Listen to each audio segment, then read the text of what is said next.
views and opinions expressed on My Story Living with Lupus podcast represents each person's individual experience. By listening to this podcast or reading our blog, you agree not to use this podcast or blog as medical advice to treat any medical condition in either yourself or others.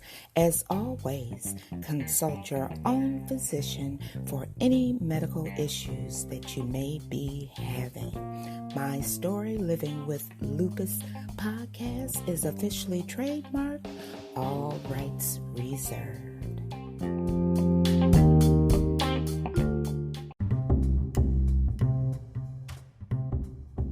Thank you for joining me for another episode of My Story Living with Lupus.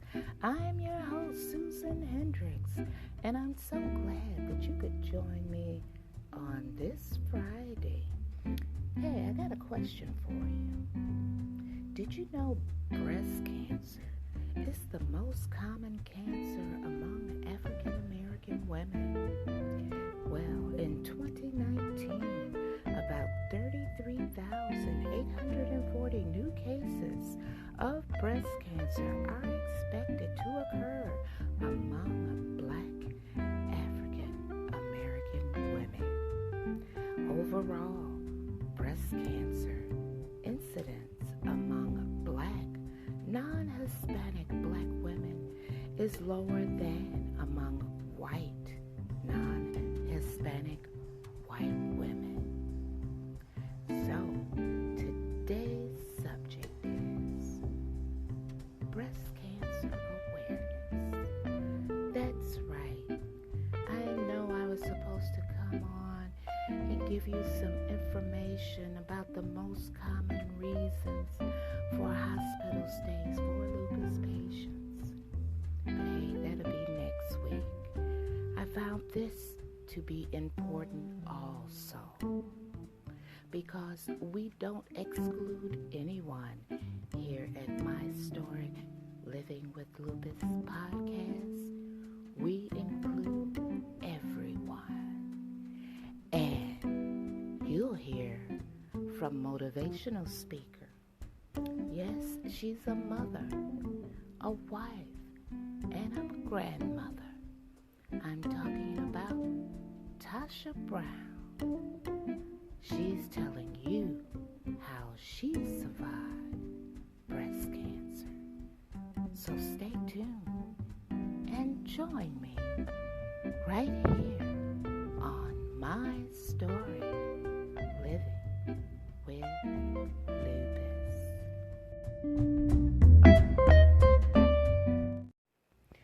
About 202,260 new cancer cases and 73,030 cancer deaths are expected to occur among Blacks in 2019. African Americans have the highest death rate and shortest survival of any racial and ethnic group in the U.S. for most cancers. Since 1990, however, the overall cancer death rate has dropped faster in Blacks than whites among both men and women, largely driven by more rapid declines in Blacks for cancers of the lung, colorectal, and prostate. As a result of this progress, the Black-white disparity in cancer mortality has narrowed, and more than 462,000 cancer deaths in Blacks were avoided over the past 25 years. Cancer facts such as these are presented in the updated edition of the American Cancer Society's Cancer Facts and Figures for African Americans. This publication also provides the most recent data on cancer incidence, mortality, survival, screening, and risk factors. A breast cancer diagnosis is more likely to cause an early death for African American women than for white women, research reveals. The only 55.9% of the black women who were diagnosed with breast cancer stay alive 5 years later. It's unlike 68.8% for white women of the same age and who are living in the same region and who are diagnosed in a similar year, as per a 2013 study. The study compared the black and white breast cancer patients who had similar demographics, features, and similar tumors, and noticed that the survival gap of 12.9% narrowed to 4.4%. But when the researchers based on white patients with not only similar tumors and demographics, but who also had similar breast cancer medications, the gap shrunk further to 3.6%. Up next, you'll hear from Motivational Speaker. She's a wife, a mother, and a grandmother. I'm talking about no one other but Tasha Brown, telling you her story of surviving breast cancer. So stay right with us.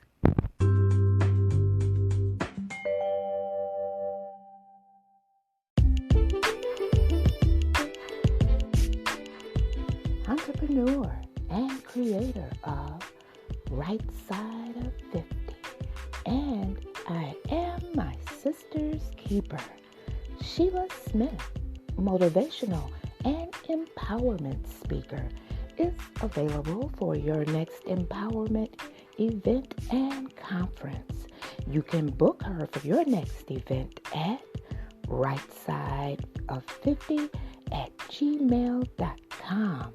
That's RIGHTSIDEOF50@gmail.com, or call 470-330-1426. Each one encourage one.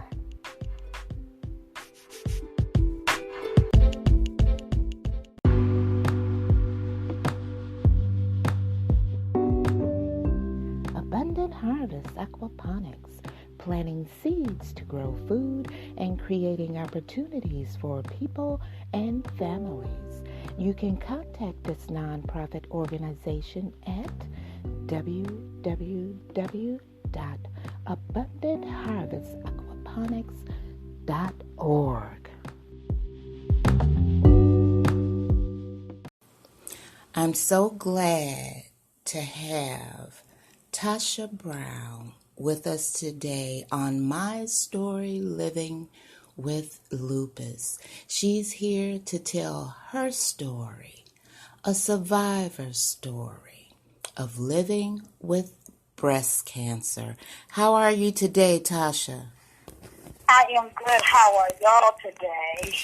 I'm so glad that you are able and took the time out to join me today.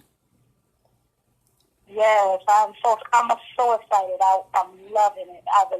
I'm loving to speak to people and help people and give them awareness about breast cancer. Yes. Tasha, I want to ask you a few questions. Mm-hmm. When were you diagnosed?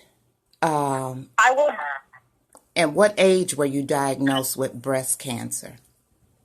okay. I was diagnosed with breast cancer in May of last year, and I was 45. Yes, What last year. what stage were you diagnosed with? I believe I found out after they did all the tests, I was stage 3, aggressive breast cancer. Now, Stage 3. Yes, stage 3. how? Go ahead. Stage 3 is an affirmative breast cancer is almost close to 4, and it was critical for me to catch it before it spread. Yes. Mm-hmm. How how was the cancer initially detected? Okay. What happened was I had my breast swole up. I went to the hospital initially, and believe it or not, they told me I had an infection. But me being who I am, I began to pray and say, let me check more into it. And I called this doctor office, and her name was Dr. B. And they got me in really, really quick. As soon as she seen it, she said, you have breast cancer. She said, now we just need to take testing to find out what stage of breast cancer it was. So she worked really quick. She didn't waste no time. Yes. How did you feel when you initially received that news that you had breast cancer? Funny thing is, some people will cry or, scream and everything. When she told me, me and my husband looked at each other and we didn't say too much. I got in the car and I said this, and I have to be honest. I said, I'm not going to blame God. I'm not going to question God, but I believe in my healing. And that's how I left it. And my mind, my body, and my soul kept on believing that I will get through this. So I didn't cry. I didn't break down. I just began to hold on to my faith. Really did. I held on to my faith. So that's what I did. Tell us about your treatment process. When we started the chemo, because they started chemo first, the chemo was very rough because they said the medicine that they give you, me being the age of 45, it attacks your bones. So therefore, with the chemo, it was rough. I couldn't get out the bed. I couldn't move. I did lose my hair. But chemo was really, really rough. When I say with you feeling like it made me feel like I was either in my 70s or my 80s. I couldn't function. I couldn't walk. I couldn't do nothing I wanted to do. So I was really almost dead down most of the time, and it was really, really rough. But it was worth it because I started the chemo, and a week later my breast started going down. Wow. Mm-hmm. Wow. Yeah. I'm going to say this because I watch you on Instagram. And when I look at you, sometimes I'm going through a bad ride. And I look at your smile. And that gives me energy to get on up and do what I have to do. Thank you, Lord. I have to give that to you, and that you're a woman of faith. Mm-hmm. But I had to let you know that when I'm down, you lift me up. You encourage me to keep moving on, to keep pushing on. Now, were there any programs or services offered to you?